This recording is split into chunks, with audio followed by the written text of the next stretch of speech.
Hey, welcome to a 30 days FPV challenge where I get to fly my drones every day and you get to ask FPV beginner questions down in the comments.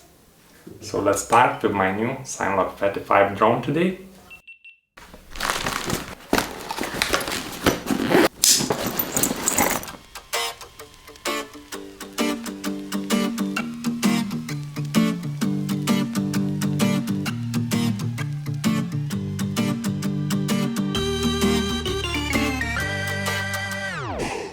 So this is how I came up with an idea.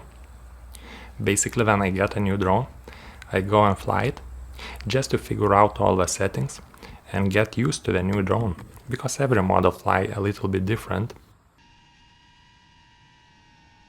And then I thought, why do I fly only some days if I can fly every day? So this is how I came up with this 30 days FPV challenge.